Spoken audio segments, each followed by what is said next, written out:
بسم الله الرحمن الرحيم.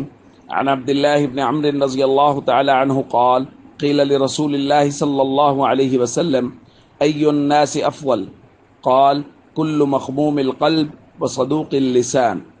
رواہ ابن ماجہ۔ نبی کریم صلی اللہ علیہ وسلم سے پوچھا گیا، یا رسول اللہ، لوگوں میں سے سب سے بہتر کون ہے؟ آپ صلی اللہ علیہ وسلم نے ارشاد فرمایا، ہر مخموم القلب اور صدوق اللسان آدمی۔ قالوا، صحابہ نے عرض کیا، صدوق اللسان نعرفہ، یا رسول اللہ، صدوق اللسان تو ہم جانتے ہیں کہ زبان کے سچے کو کہتے ہیں، لیکن مخموم القلب، فما مخموم القلب، یہ مخموم القلب کیا ہے، اس کا کیا معنی ہوتا ہے؟ یہ غیر معروف لفظ تھا عرب میں، اور نبی کریم صلی اللہ علیہ وسلم کا یہ سمجھانے کا انداز تھا کہ کبھی کبھی غیر معروف لفظ کا استعمال کرتے تاکہ لوگ پوری طرح سے متوجہ ہو جائیں، پھر ان کو اچھی طرح سے سمجھا دیا جائے۔ تو جب صحابہ نے پوچھا کہ مخموم القلب کیا ہے، تو حضور علیہ الصلوۃ والسلام نے اس کی وضاحت فرمائی۔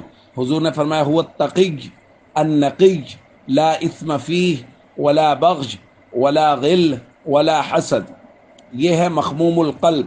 حضور نے فرمایا وہ شخص مخموم القلب ہے جو پرہیزگار ہو، جو دل کا صاف ہو، جس میں کوئی گناہ نہ ہو، وہ جو بغاوت نہ کرے، وہ جو کینہ نہ رکھے، اور وہ جو حسد نہ کرے۔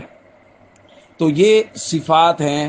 نبی کریم صلی اللہ علیہ وسلم نے ارشاد فرمایا کہ زبان کا سچا اور دل کا صاف آدمی وہ سب سے زیادہ بہتر ہے۔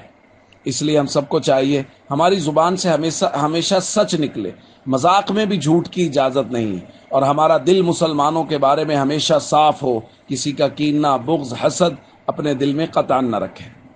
السلام علیکم ورحمۃ اللہ وبرکاتہ۔